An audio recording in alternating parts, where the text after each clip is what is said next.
So my name is Cash Stallings. I'm the assistant regional engineer in our southeastern region, so I'm located in the Price office. I've been asked to go over 2 topics with you guys today. They're starting me off on the one that's the most arduous, and I know we all just had lunch, so please try to stay awake, and I will try to be as clear as I can as we work through it. While I also try to figure out how to use this clicker. Okay, so today, what I'm going to start with talking to you about is understanding use groups and supplemental water rights. This is a really important topic. We're going to look at our database many times throughout this presentation so that you're more familiar with it and understand what it is you're looking at with all of that information that's presented there. So to start with, we're going to go through a little illustration to maybe help you conceptualize what it is that we're talking about. So let's say I'm a water user who owns this agricultural field, and I have, in the example I'm going to give, 2 water rights. I have a water right on the creek that runs past my field, and I have a water right for a well that is right next to my field. So early in the season, there's a lot of water in the creek, and I divert from the creek, and I'm able to water my entire field with all the water that's available on the creek. However, when June comes, the creek is flows are starting to go down, and so now I pump my well every 3rd day to supplement the fact that my water coming off the creek is going down, okay? And we'll have July come, and the creek is still there, but it's almost gone, and so now I'm pumping my well every other day to meet the needs of my crop, okay? Finally, by August, there's no water left in the creek, and I am 100% using my well to water that field. So these 2 water rights are working supplementally together. The collective of the 2 rights has enough beneficial use to cover the entire irrigated field. So that's how these rights are being used together. And this whole presentation is to try to help you understand that, how they relate to each other, and how you can pick out what each right is worth, okay? So, water use groups. Why do we group water rights together? Generally speaking, when we're grouping water rights together, what we are trying to demonstrate is that there are a set of rights that share the same beneficial use and are used in the same place. Just very generally on the top, that's what we're trying to demonstrate to you. They share a common use in a common place. So I'm just going to ask a question out loud and you can think about it. But if 2 water rights share the same point of diversion, should they be in the same water use group?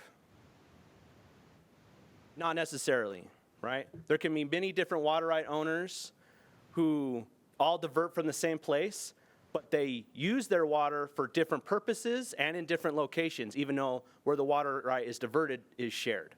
So I think something, if you haven't picked up on it today with water rights, there's very rarely is it just black and white, cut and dry. I think what it was said earlier is really helpful in that every project, everything you want to get done is unique. And that's why you need to come in and consult and work with our office so we can help guide you through things you can and can't do. And so please utilize us. Utilize us as a source as you try to work through water rights, okay? So what is a water use group? It's a grouping of water rights that have a common use at the same place of use, okay? Every single water right that we have has a use group number. Even if it's by itself, it still gets a use group number. And each water use group represents a unique beneficial use of water and ties together the water rights that serve that use.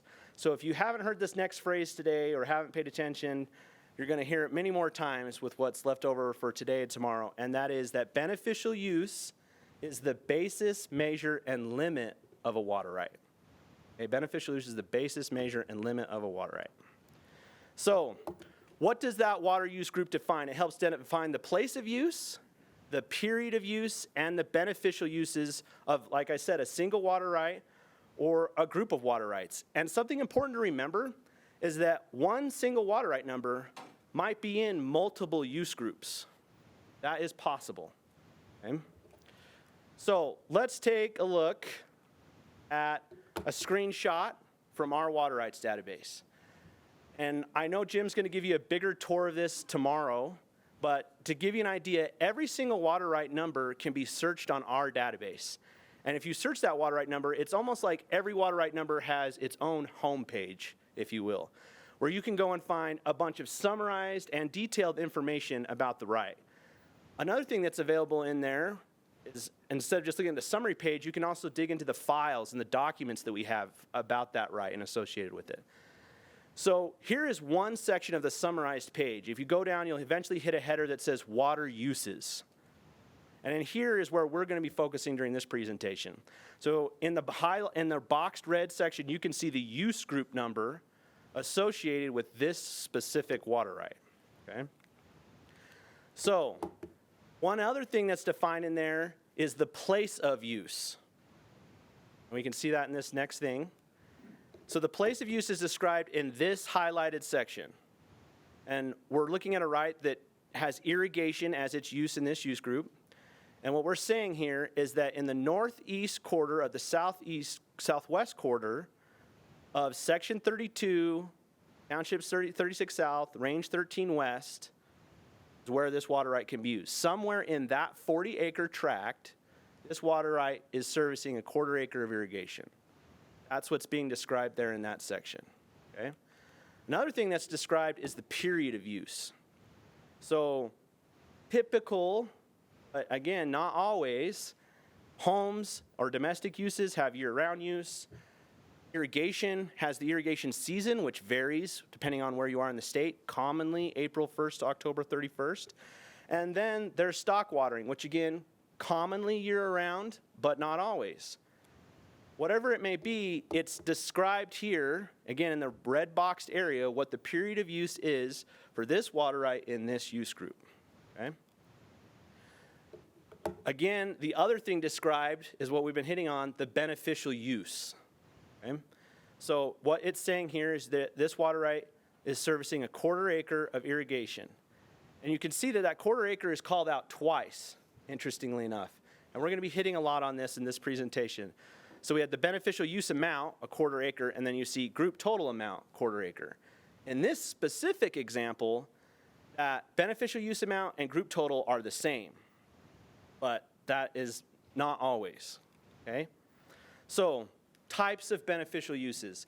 You guys may be very familiar with these, others not so much. I'll just tell you that we have many. The most common are irrigation, domestic, and stock watering.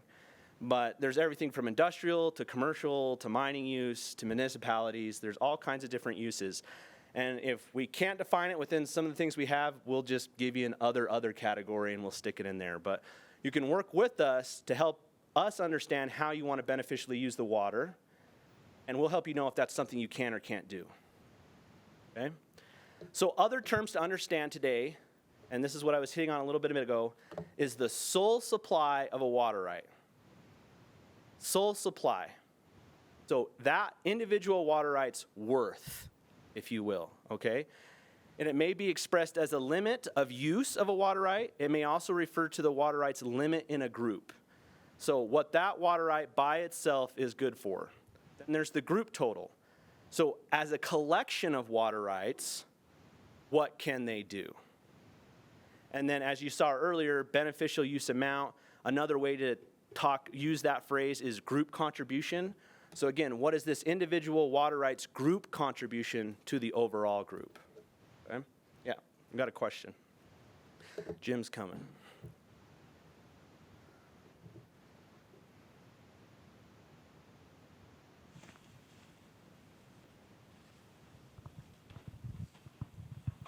Thanks. Forgive my ignorance, but what's the point of having a group? That's a good question. And so we are going to get into that. So that literally, the next question, just so you know, why do we use water use groups? That's the very next one, okay? So thank you for that excellent lead in. Really, overall, it's an indexing system for us here at the Division of Water Rights. Okay? It's a way for us to group water rights, and so that we try to make sure we're accounting for everything that's going on in a specific place of use. Okay? there's a lot of intricacies with water rights, what you can and can't do, how many water rights you can have in one location, all those types of things. And so by putting water rights in a group, it's a place for us to start. We're saying at some point, people reviewed the records and recognized the fact that there were all of these water rights being used here. And you have to understand how they relate to each other if you want to change something about an individual one of those or change something about the collective. So it's a way for us to try to stay organized more than anything else, okay? So,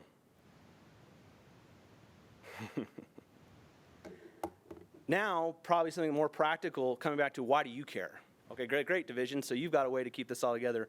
Why do we care? So looking over sole supply limits, group contributions, things like that is a key indicator of what the value of a right is. If you're looking at acquiring that right for a client or for your specific entity or for yourself, you need to understand what that water right is worth, okay? It's also possible your water right has a status on our books as unevaluated. If your water right is unevaluated, that process of getting it evaluated is something you're going to have to go through if you want to change something about it or if you want to segregate it out of a group, okay? And it's also a limit to be observed when using a water right alone. So again, water rights all have a limit to them. If you're actually going to use them, you need to understand what those limits are and stay within them, okay?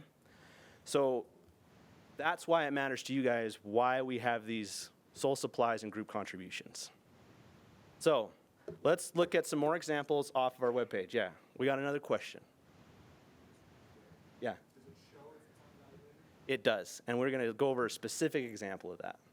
Yep. Okay. So the question was, does it show if it's unevaluated? Our website does do that, okay? And I guess I should throw on a caveat there. Most of the time. Okay.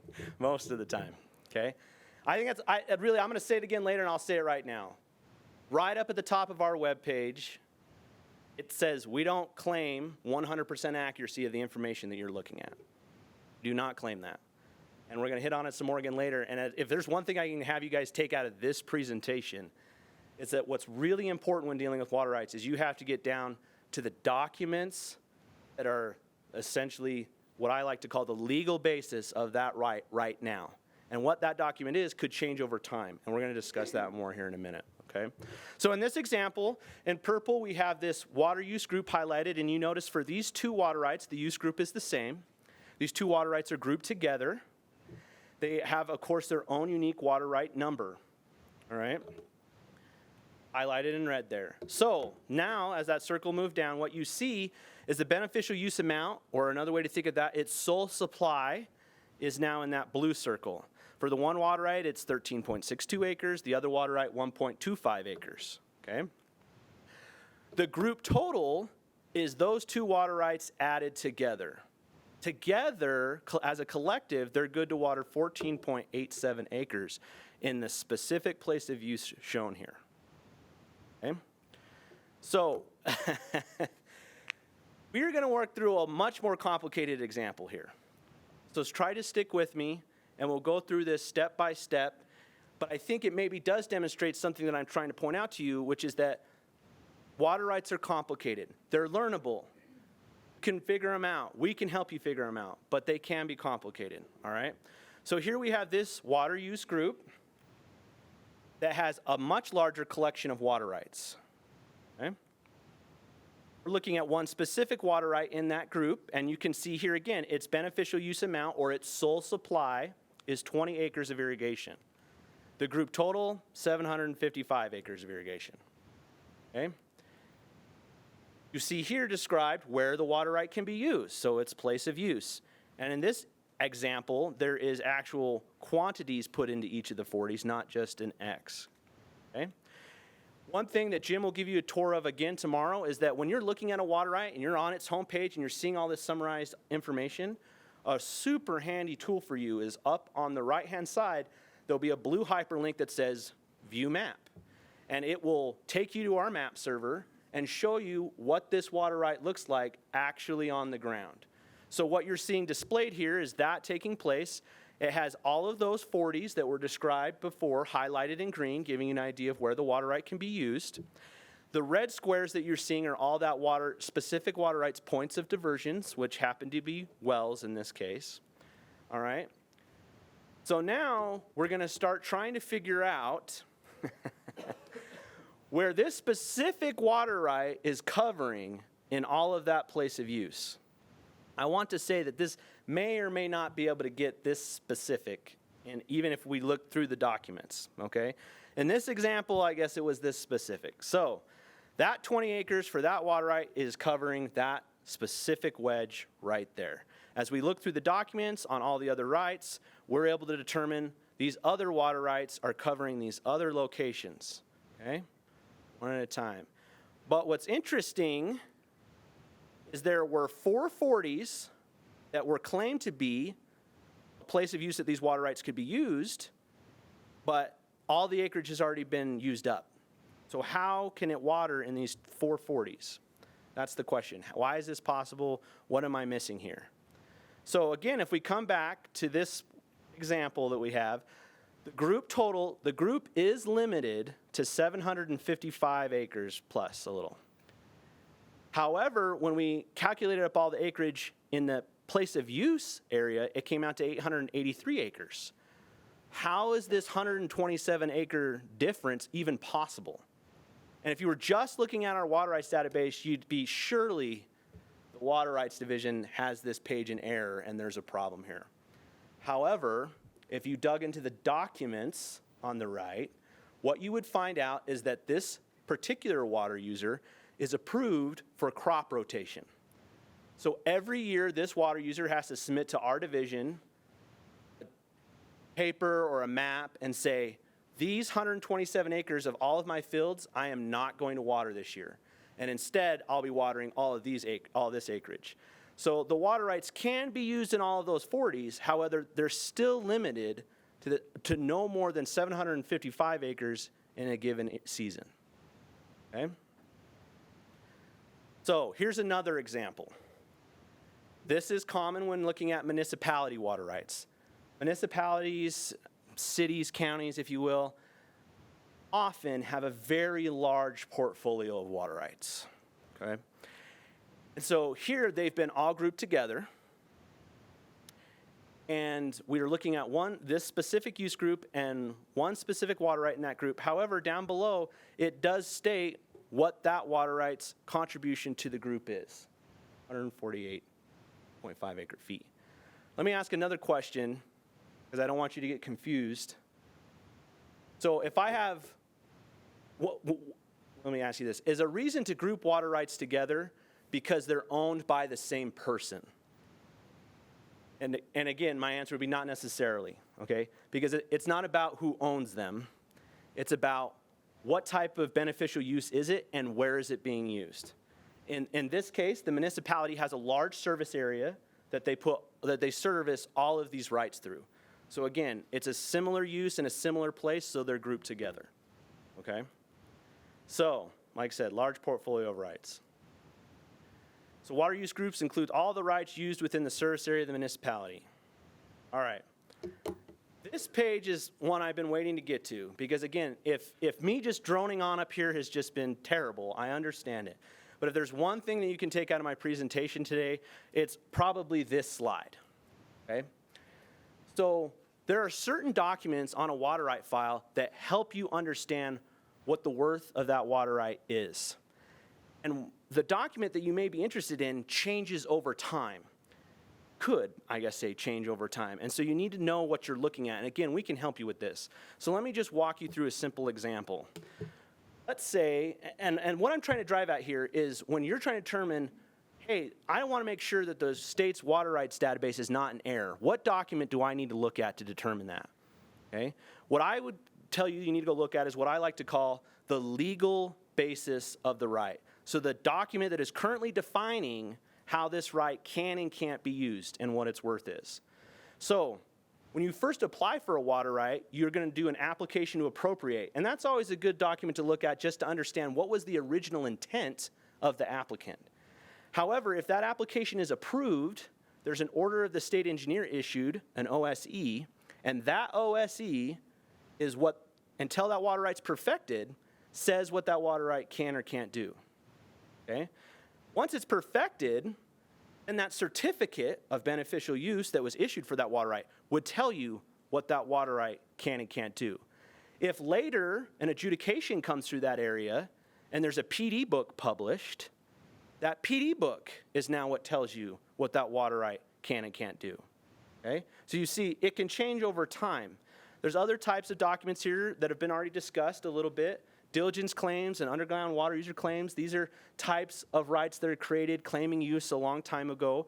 And if that's the only document you have for it, that's the one that's legal basis. Another common one for water rights across the state is a judicial decree. Most of our river systems in the states run off of a court-ordered decree. And that decree, generally speaking, tells you what the water right is actually worth. And then on top of that, when you have the document that has the numbers and letters on it, that's great. But another way to verify what you're looking at is to take time to look at the maps. Maps, a visual representation of what's going on, can add a lot of clarity if you are confused at what you are reading or seeing on one of these documents. So there's maps that are submitted with proofs. There's maps that are created when we do adjudications.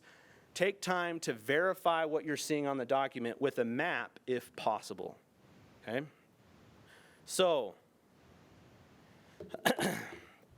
a group contains a water right owned by an individual and the water rights for an irrigation company. What does this mean?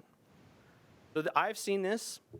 We have a group created where we got one or more, let's just do one private water right owned by an individual, and their water right is listed as supplemental with an irrigation company's water right.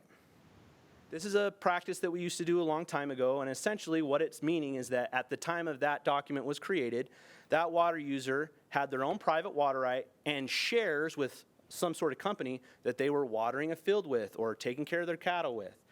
So we used to do it that way. We no longer do it that way.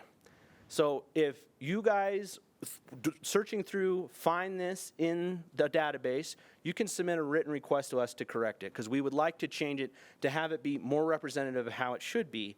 And in the next slide, we show you how we do it now, which is you'll have a water use group, you'll have the water rights in that group, and instead we put a note down on the bottom that says, hey, just so you know, in addition to what you're seeing here, so much use is provided by a specific company. Okay? That's how we prefer to have it look now. Okay? So, again, as I mentioned earlier, now we have a full slide on it. We do not claim 100% accuracy of our database. So if while doing your job or your work or your research, you feel like you found an error because you have the good document and our database doesn't reflect what's on that document, you can submit a written request to us to review that, and we'll work with you to see if we can change it or to see if we agree with what you're saying, okay? So this next slide's a little bit funny, and we're just trying to say we are trying, okay? We really are trying, and we're working hard to correct our database. So please be patient with us and work with us to get it done. Okay. Now we're going to get over to your question, all right? And the rest of this presentation is now going to talk about dealing with this unevaluated problem, okay? So here's another water use group. With these water rights in it, we're looking at one specific one. We know what the group, so collectively, what the water rights are good for. However, in this specific example, we do not know what this specific right's individual worth is, what its limitation is. So, what are we going to do to address that? Essentially, there are three separate processes that can be gone through, and we're going to talk about each one a little bit. So, like I mentioned earlier, if on your own research in the documents, you can find that, hey, no, this water right really is evaluated, then you can submit a written request to us that we'll review with that document. You know what, you're right, and we can go in and get it defined. If that's the easiest and simplest one, and I can't emphasize how much easier and simple it is than the rest of these, okay? However, even digging through the documents and looking over the maps and talking with our office, it very well could be the case that at no point was that water right ever given a sole supply limitation. It was just lumped into this group, and we knew what the group was good for. Just to give you a specific example that I often see in my region, is this was done very commonly with stock watering rights. Long time ago when we were doing these water rights, everyone in town ran their cows up on the mountain. And everyone shared the same sources, and there really wasn't a whole lot of fighting or bickering going on. And so when we came through maybe an adjudication even, we just said, hey, we think that there's 2,000 head of livestock being watered up here right now. Here's a water right for every owner up here, and you guys can continue to water your stock. Okay, great, but that doesn't help me know what each owner's individual contribution to that group was. And so now we're faced with a problem, and we'll get into more detail about it, but you can go through what is called the Declaration of Beneficial Use process, which is essentially you as a water right owner working with other water right owners to say, this is what we think our rights are worth of the group total. The very last one is an application for apportionment of beneficial use amounts. This is like a last resort. You submit a request to us essentially for the state engineer's office to determine what those rights are worth. So why do you need to know what an individual right is worth? If you want to segregate that right out of the group, can't pull it out unless you know what it's worth. If you want to file a change application on a water right in a group, you can't file a change on something that you don't know what it's worth. Beneficial use is the measure and limit of a water right, right? So you have to know what the beneficial use is if you want to change something about it. Got a question over here. Yeah.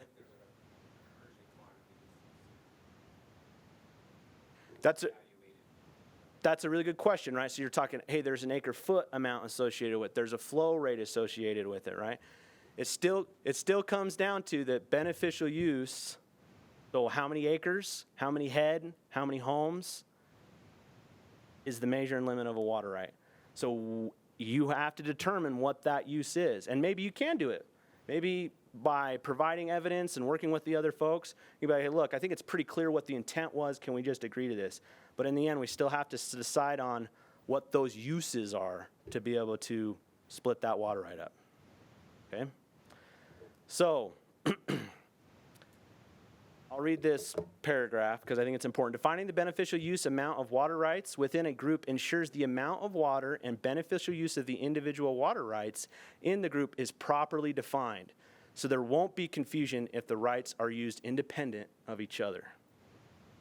Okay, here's Declaration of Beneficial Use form. I'm really surprised that this form only has one slide. Okay, here's an example of it. And again, essentially what happens here is an individual who has an interest in that group can work with the other individuals who have an interest in that group to fill out a form and sign and agree and say, how we want to split up the water rights. This is what we think each one is worth. Now, this is a very, very simple task if one water right owner owns all the rights. However, it's very common that there are many, many water right owners. And so you have a lot of people to work with, people that may be deceased, heirs that cannot be found. So it can become really complicated and arduous, but one of your responsibilities if you want to go to the next step is you have to demonstrate to us that you have made a good faith effort to go through the Declaration of Beneficial Use process to try to resolve the problem yourself. Okay? So, application for apportionment of beneficial use. Again, you've exhausted all efforts to complete a Declaration of Beneficial Use. The owner still, so you do not believe that the water rights database is correct, or you have an immediate need for an administrative action on an application of proof of beneficial use, okay? So these are different reasons why you may have to come to us and ask for an apportionment, okay? You have to submit with your application your attempts to contact all the parties and their successors, reasons if this is another issue that the parties or successors cannot be identified or contacted, or you might have another issue which is one or more of your parties or successors of interest refuse to participate in the process. But you have to provide documentation to us demonstrating that you've taken care of these issues, okay? So our process, if we get one of these applications from you, is we'll notify all the parties and give them 30 days for a response to provide information to us. We'll issue a preliminary apportionment and notify everyone and give them 30 days to protest or provide more information to us. We may hold a hearing if we feel like it's necessary. In the end, an order of the state engineer will be issued for final apportionment. And you get 20 days to request reconsideration and 30 days to move it to the district court if you disagree with the state engineer's decision. So, we finally have come to the end of this. We have water use groups to help put rights together to demonstrate that they share a common place of use and a common nature of use. You got to know what a right is if you want to do something with it, even just use it. You got to know what its worth is, okay? There's lots of different ways to do that, and like I said, the most important thing is rely on the documents that tell us what that right is worth, more than anything else. If you need help with that, you can work with us to get it. If in the end your water rights remains unevaluated, you can work with us to try to figure that out and go through some specific processes to get an evaluation put on there. So here's some questions I just want to read through. If you're not sure you can answer these, let's talk about them here in a second when I ask if you guys have any more questions. But what is a reason for altering a water use group? How could a water right be listed as supplemental and still only be the only water right in the group? When can an apportionment application be filed? And why is it necessary for someone to determine the group contribution of a water right before requesting segregation? These are some good questions to be able to answer. So, with that, if it makes you guys feel better, the next presentation is much shorter. But any more questions on this particular topic? Whew. Okay. Let's see if you guys can answer them. What is the reason for altering a water use group? Any thoughts? Yeah, change or a seg? Okay, great. How could a water right be listed as supplemental and be the only one in the group? That's right, the company in the bottom is providing water. Okay. When can an apportionment application be filed? Yeah, after you've done everything else you can, right? And why is it necessary to understand what a right's worth before you segregate it? That's right. You can't just pull whatever you want out of a group. There's other people with interest in that group, right? Okay. Any more questions? Thank you. I just want to make sure that on the website, there won't be any acre foot or CFS or whatever information on a water right if it has not been evaluated in a group. That's a great question. My answer would be to that. Unlikely there won't be anything. There will probably be something, either a flow rate or an acre foot amount. However, that doesn't mean that it's correct, is what I would say. So our database has just some simple defaults built into it, like there has to be something in this space. And so based on information that was had when that was getting converted over and things like that, there very well could be something in there. It's closer to the top where we say what your flow rate or acre foot amount limitation is. However, I'm not saying that that is accurate. I think that's what's more important to take away is that, yeah, there'll probably be something there, but you don't know for sure if that's correct. Just like you don't know for sure if this group's correct or if this one, or what the use is for this water right. So we would have to look at that number, and if there's nothing there, we'd go down next to the group number to see if it has an unevaluated comment. Yeah. And if there's not there, we go to the scanned documents and hope that there's the legal basis. Yeah, that's in there. There. Yeah, that's in there that you can How else would we make sure that it's been evaluated before purchasing something and then finding out later? come and talk to our office. I mean, I can't emphasize that enough. And I think the other thing to keep in mind is the amount of acre feet or the flow rate of a right could be defined, but again, it comes back to flow rate and acre foot are not the basis measure and limit of a water right necessarily. They're a component of it, but they're not 100% part of it. It's the beneficial use. You have to know how many acres, how many homes, how many head of stock are associated with it. That is what the worth of a water right is. And then counterintuitively, every one of those uses has currently a defined acre-foot amount that it's good for. Doesn't necessarily have a flow rate amount that it's good for, but an acre-foot amount. So you got to remember, it's about the uses more than anything. What if the use is listed as municipal? So great. If the list is listed as municipal, and we worked through one example of that, right? Generally speaking, with municipal rights, generally speaking, they'll be defined in acre feet. See, and like was mentioned earlier, they're 100% depletive. There could be a flow rate on there. There definitely could. But generally speaking, we have an amount of volume that limits that right. And the use is municipal, and there's so many acre feet contributing to it. Okay? Any other questions? Okay, I know I'm over time, but when I've practiced the other, oh, we got one more right here? Okay. Does the period of use apply just to the group, or does that apply to all of the rights? Good question. I would tell you that now, so I'll repeat the question. The question is, period of use, does it apply to just the individual water right or the group as a collective? I'm sorry, guys. Depends. I can't, it depends. Okay, it depends on how that conversion happened. Again, you've got to go in and look at those legal basis of the right and see what was given for that period of use. I've often seen it. You have a very large collection of water rights. Whatever water right had the longest period of use is what got put on the database, with the idea that there could be smaller ones inside of it, right? So you got to get down to that document to determine what the period of use is. Any other questions? Okay.